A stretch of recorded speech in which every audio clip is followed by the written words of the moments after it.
Boys and girls, welcome back to New Stuff TV, the untechnical tech channel. I'm your host, Antoine. I'd had no idea it was going to be this good, Richardson, because today we got some goodies from Hisense. Yes, finally, in-house, I have the Hisense PX3 Pro.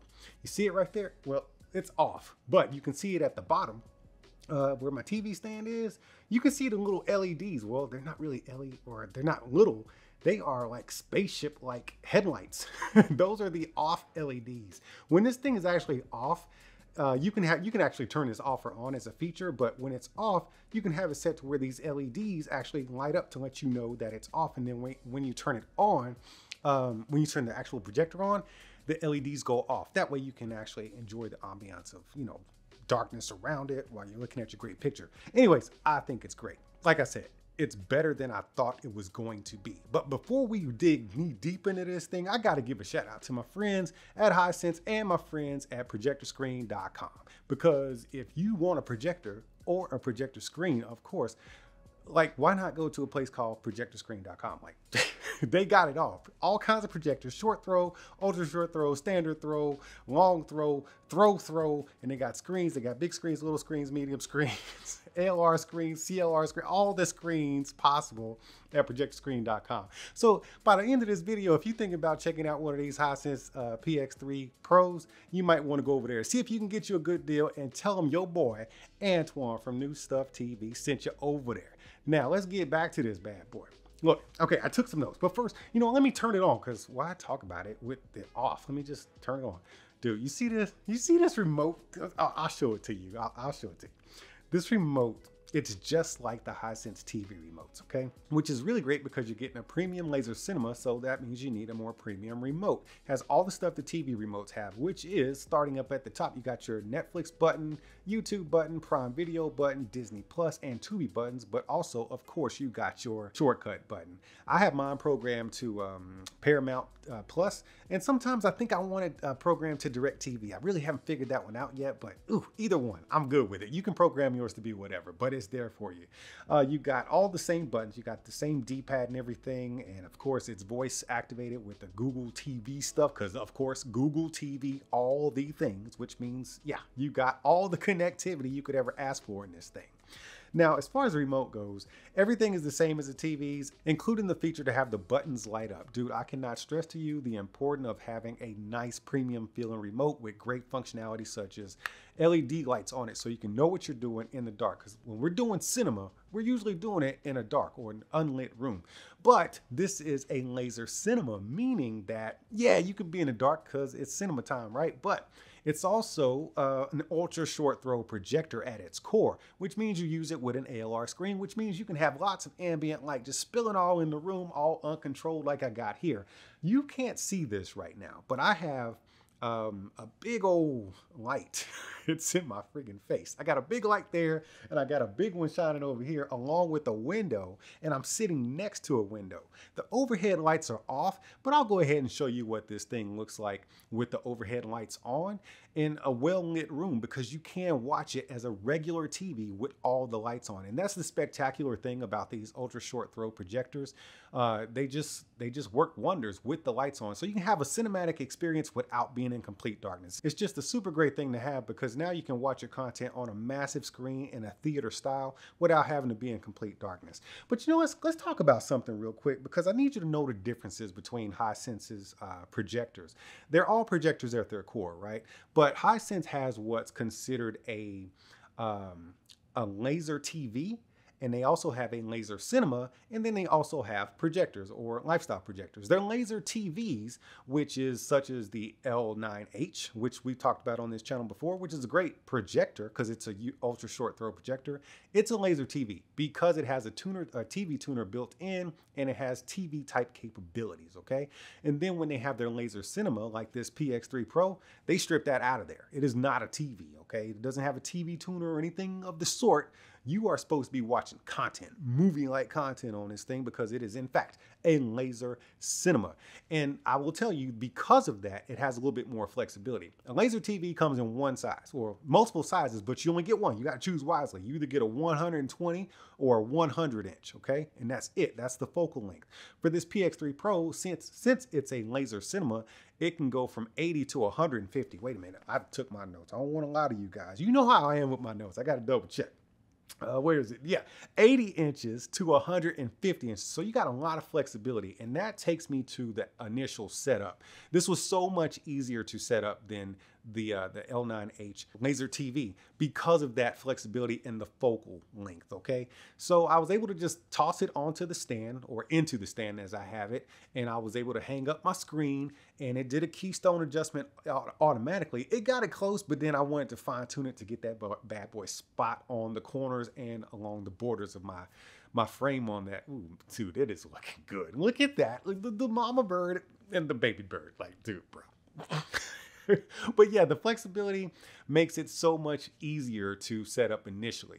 But I got to tell you, with that initial setup, like I said before, and this is always going to be a complaint of mine when it comes to ultra short throw projectors, because they're casting light up into an ALR screen, you might have a light box around it or a light spill around it. And this is no exception to the rule. If you're in complete darkness, you might see a light box around where you have keystone your screen. You can do something. You know what I plan on doing with this thing? I plan on actually adding some backlighting, or some people call it bias lighting, like an LED strip around it. And that will kind of eliminate that light box, but then also give you an aesthetic. No matter what color you want, whether it be red, blue, green, orange, or yellow, you'll have a nice little aesthetic on your screen. I think that's going to look cool when I get that done. That way you get rid of that light box. But as far as flexibility goes with the initial setup, dude, easy. It took me like, I don't know, 30 minutes to get this thing lined up. It was awesome. All right, I got to tell you some more stuff, man. This is all kind of techie stuff. Y'all know I don't really go into that kind of stuff, but I need to share this with you because this projector does a lot, and I really don't want to leave out a bunch of stuff, but I also want to give you my personal experience over the last few days with it. First of all, we're going to talk about the price. This bad boy is expensive. You're going to have to save up some coins, and if you already got the coins, kudos to you. You doing life right. But this thing is $34.97. American dollars, not pesos, not rupees or nothing like that. $34.97, okay? But the build quality looks and feels like money. Dude, when you pick it up, it's cold to the touch because it's got this aluminum frame. I think it's aluminum. It might be steel. It's probably aluminum. But dude, it just has this classic look to it. I'm looking at it right now. It's got this classic, almost retro classy look to it. It's got a look of opulence. You know what I'm saying? So if you've ever been in, like, I don't know, a Mercedes E or C class or E or S class, you know what I'm talking about. It's got that almost Mercedes E class or S class opulence look to it, man. It's got a really nice design, but it also feels good. Now, you don't go around picking up your stuff and feeling all of this stuff when you get your home theater equipment, but man, it's good when you spend a nice little chunk of change on something and then you look over there, you put it down and you're like, yeah. That thing feels nice and solid. So the build quality is on point. Now, as far as like warranty, you spend a lot of money on it, right? I normally don't talk about this kind of stuff, but it was just there in the little notes that Hisense sent over.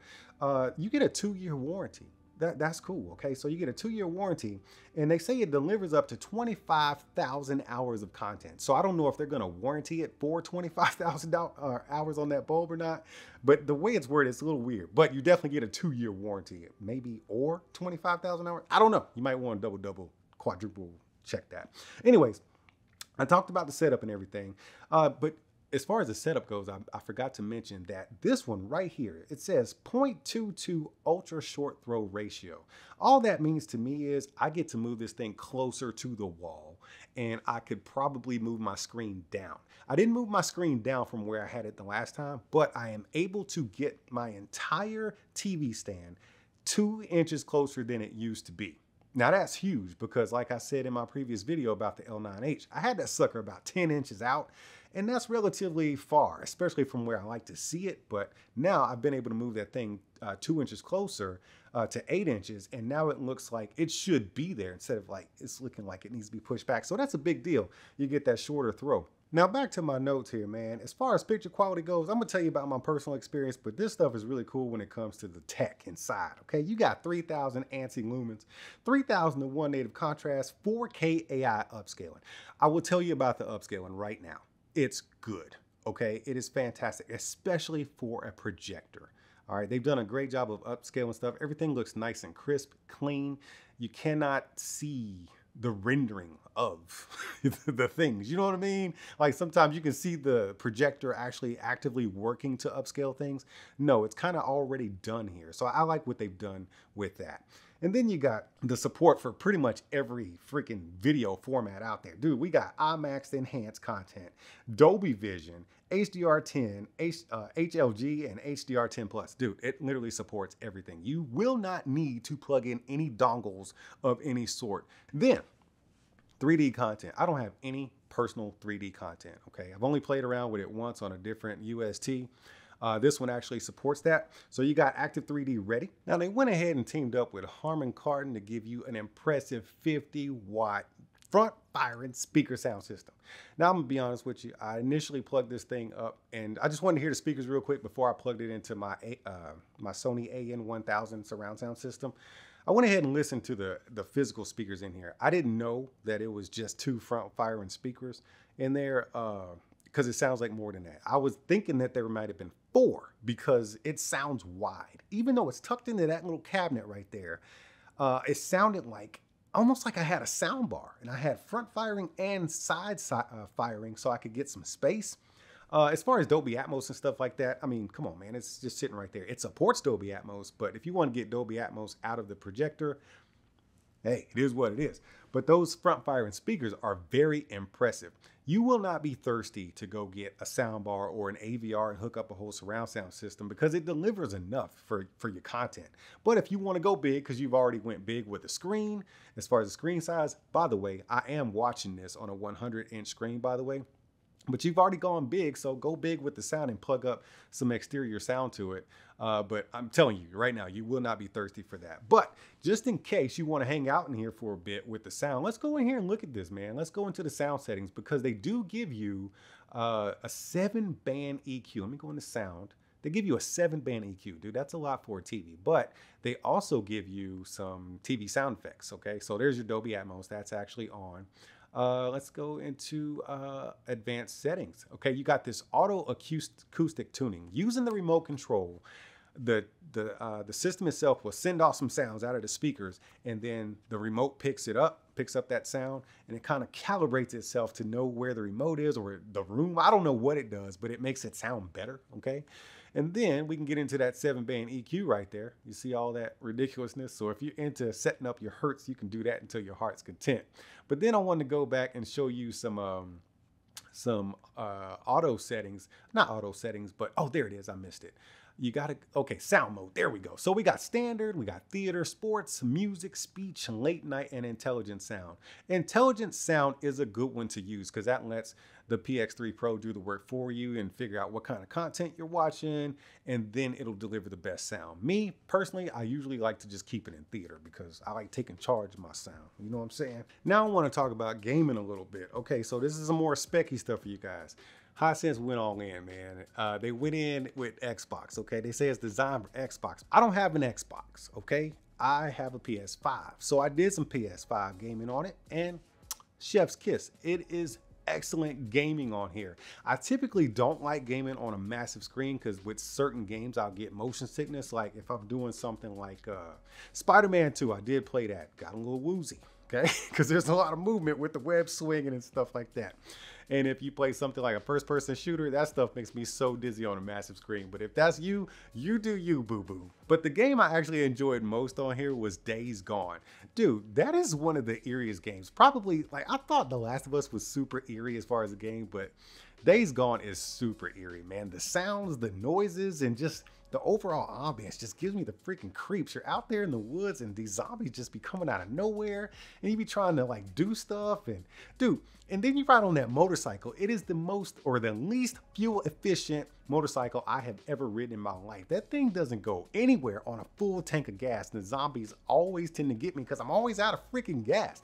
I've digressed, but let's just say I had a fun time gaming on this PX3 Pro. It was an excellent experience, man, with the colors. Everything was rich. The movements, you know, as far as like the motion, you know, it just kept up. The projector is just, there's a lot of overkill, okay, on this PX3 Pro. I don't even think you need a lot of the specs they threw into this, but just in case you want to do some crazy stuff, they got it in there so it can handle it. You're getting lots of colors, dude. You're getting the full, what is it, BT.222020 gambit, color gambit or whatever. Dude, you're getting all the freaking colors there. And the upscaling, the 4K upscaling, and just, ooh, it's just beautiful. We've enjoyed it for the past few days, watching regular TV shows. Ooh, right now, we are watching Tulsa King on Paramount Plus. That's why it's my special button, Tulsa King. If you ain't watching Tulsa King, I don't know what you're doing with your life. Stallone be killing it, man. Oh, Stallone is like, what is it, like 78? He's still swole, he's still jacked. And he can still act. This dude gonna be doing it until he's dead. He's killing it. I love Tulsa King, love that show, man. We're on season 2, and that's what we've been watching on this PX3 Pro. It's been a great experience. And like I said, man, I'm no expert in this kind of stuff, but what I do know is I love watching great content, and I'm really loving it watching it on this 100-inch screen using the Hisense PX3 Pro. It's just an excellent projector. I knew it was going to be good because it's an improvement over the last one. I don't know what the last one was like. I don't know what the PX2 is like. All I know is the PX3 has delivered me a fantastic experience, and I just didn't know it was going to be this good. I knew it was going to be good, but I didn't know it was going to be this good. Now, y'all keep being good to each other, and I'll see you when I see you.